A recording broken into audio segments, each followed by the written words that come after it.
Ok, c'est reparti les amis, cette vidéo n'est pas un simple défi, c'est un riff, c'est une impro, c'est une ode vivante au pouvoir des petites attentions. Je vais utiliser les 10 prochaines minutes pour vous partager tout ce que je sais sur le sujet des petites attentions, en vous partageant à coup d'exemples les 3 apprentissages concrets que vous devez garder pour devenir excellent sur ce sujet. Cette vidéo, elle est partie d'une prise de conscience que j'ai eue en octobre dernier. Beaucoup de créateurs ne savent pas comment prendre soin des gens qui font partie de leur communauté ou de leur audience. Résultat, faute de savoir comment bien faire les choses, ils se contentent de faire comme tout le monde, le minimum syndical.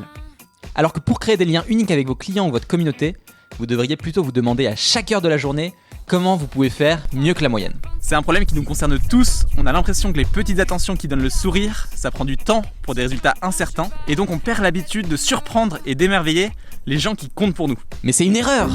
Bien utiliser les petites attentions, ça s'apprend. Il faut décortiquer ce qui permet d'amener de la surprise et de l'imprévu dans le quotidien de notre audience. En fait, il faut trouver les clés pour exceller dans le plaisir de faire plaisir. Je vais vous montrer dans cette vidéo comment j'ai fait et les 3 apprentissages que j'ai appris en chemin sur les petites attentions. Alors accrochez-vous, bouclez votre ceinture et laissez-vous embarquer dans ce 2e épisode de mes défis Do What You Can't. En octobre dernier, j'ai lancé le Cercle des créateurs. C'est une communauté privée pour aider les créateurs à progresser sur leur chemin. Je me suis promis en démarrant de donner le meilleur de moi-même pour les aider à grandir et vivre de leur création. Pour y arriver, je voulais revenir aux 3 mots principaux qui m'ont guidé ces 3 dernières années. Prendre soin, transmettre, soutenir. Je voulais aller très loin dans les petites attentions pour les membres du cercle. Et pour y arriver, j'ai décidé de leur envoyer une petite surprise par la poste tous les 3 mois. Noël arrivait et pour la première d'entre elles, je voulais taper fort. Je me suis donc creusé la tête avec Laetitia, ma copine, et elle m'a dit « Pourquoi tu ne ferais pas un calendrier de l'Avent pour les 100 membres du cercle ?» Je lui ai dit qu'elle était folle, que j'avais pas le temps et surtout pas les moyens de le faire, que ça allait coûter un bras, et surtout que c'était complètement fou. Elle m'a dit « Oui, mais c'est parce que tu vas les surprendre comme jamais que tu dois le faire. » Et je vais t'aider. Laetitia est super créative et adore la couture. Alors on a commencé à imaginer ensemble un calendrier de l'Avent cousu à la main pour les 100 membres du cercle. Dans ce calendrier, j'allais partager à chacun mes pensées quotidiennes pour les aider et les faire réfléchir tout au long de la période de l'Avent. On s'est donc lancé à 2 dans cette folie. Et le premier apprentissage que je voulais vous transmettre dans cette vidéo, c'est un filtre pour vous aider à choisir les petites attentions pertinentes que vous pouvez mettre en place. Si vous voulez réussir à trouver la bonne petite attention, votre filtre à idées doit avoir 2 caractéristiques. Aider les personnes qui la reçoivent à avancer sur leur chemin, mais aussi leur donner le sourire et leur faire plaisir. Si vous trouvez ne serait-ce que la plus petite chose pour faire sourire les gens et les aider, ils se souviendront plus de vous pour ça que pour toutes les autres choses. Une marque, ce n'est pas un logo ou un site web, c'est l'ensemble de toutes ces petites choses. Ces petites choses peuvent être très variées. Un message personnalisé quand ils vous suivent sur Instagram, une ressource pour les aider, un cadeau qui va les faire avancer, une bonne idée qui les inspire, ou même un événement utile auquel vous les invitez. La liste est sans limite. Dans mon cas, le calendrier de l'Avent était une idée parfaite. Je savais que j'allais faire plaisir à tout le monde avec une petite attention fabriquée à la main, que j'allais les faire sourire tous les jours en pensant à moi, mais surtout que les pensées que je leur partagerais allaient aider chacun à progresser. Alors on s'est mis au travail avec Laetitia.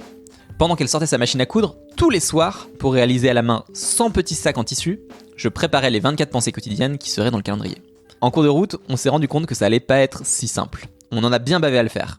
Étape 1, réaliser son sac. Étape 2, imprimer 200 feuilles de papier avec les 2400 phrases. Étape 3, on a ensuite découpé les 2400 papiers. 2400. Étape 4, plier les 2400 papiers. Je vous laisse imaginer le temps que ça nous a pris. Étape 5, mettre chaque papier dans les sachets. Et étape 6, on s'est rendu compte qu'il restait un papier tout seul, isolé avec le chiffre 16, et on ne savait pas auquel des 100 sachets il appartenait. Pendant que j'empile sur la table tous mes petits sachets prêts à être envoyés, il y a un 2e apprentissage que j'ai à vous partager. Ça concerne une idée préconçue qu'on a tous sur les petites attentions. Les petites attentions, ce n'est pas faisable en grande quantité. Ça, c'est ce que je pensais aussi au début. Le premier réflexe quand on le fait, c'est de se dire « j'arriverai jamais à le faire pour tout le monde si jamais je grandis ».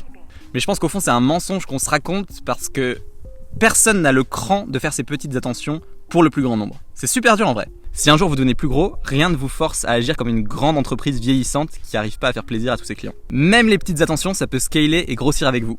Et si vous êtes plus gros, vous aurez aussi plus de moyens pour les réaliser. Il y a des très bons exemples d'entreprises qui ont su faire ça à merveille. Je pense à Chewy, l'entreprise de friandises pour chiens aux États-Unis, qui avait pris pour habitude d'envoyer à ses clients des peintures à la main faites du portrait de leur chien.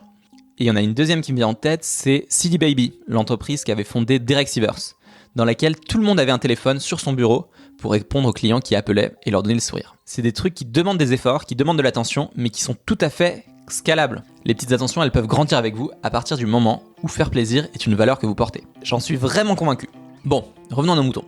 Une fois les papiers mis dans les enveloppes, je suis allé à la poste en courant, j'ai mis dans ces magnifiques boîtes aux lettres jaunes les 100 enveloppes et j'ai attendu.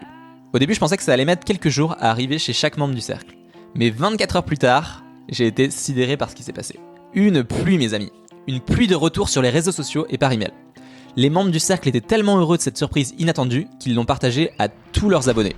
J'ai reçu des tags sur Instagram, des emails dans ma boîte mail pour me remercier, des messages privés, des posts sur les réseaux. Non seulement j'apprenais qu'ils étaient contents, mais avec eux, c'est tout leur réseau qui l'apprenait aussi. Et c'est ça le troisième apprentissage de cette vidéo, la seconde vague. Premier réflexe, quand on pense aux petites attentions, c'est de se dire « Mais ça va me prendre beaucoup de temps pour faire plaisir seulement à une personne. Je vais jamais m'en sortir. » Ce qu'on remarque pas quand on réfléchit à l'idée de faire des petites attentions, c'est la deuxième vague qu'elle entraîne avec elle. Tous les followers des membres du cercle des créateurs se disent maintenant que le cercle est un endroit génial. Tous les gens qui découvriront le calendrier par l'intermédiaire de la personne qui l'a reçu se diront que le cercle est un endroit génial. Et si quelqu'un de connu, impressionné par l'initiative, repartage l'idée sur Twitter, Facebook ou Instagram, beaucoup d'inconnus se diront que le cercle est un endroit génial. Un simple petit sac, mais des dizaines de nouveaux fans. C'est ça le pouvoir des petites attentions. Alors mes amis, si à la fin de cette vidéo, vous vous dites « Mais oui, ça fait du sens !» c'est qu'il est temps d'évoluer et à votre tour d'adopter le pouvoir des petites attentions. Je vous conseille de faire quelque chose de simple que vous pouvez faire facilement dans les 3 prochains mois avec comme principe fondamental prendre soin des autres. Ce sont les mots qui m'ont le plus parlé ces 3 dernières années, car ils nous incitent à faire le mieux plutôt que le plus. Elles nous écartent d'une croissance malsaine prônée dans les médias pour nous recentrer sur ce qui compte vraiment. Aider les gens qui comptent pour nous plutôt qu'à chercher à produire plus sans savoir pourquoi. C'est ça l'essence d'un créateur, c'est ça notre essence, alors à vous de jouer! Si vous avez apprécié cette vidéo, j'ai 2 recommandations pour vous. Découvrez le premier défi de What You Can't dans lequel je lis 10 livres sur la créativité en 30 jours.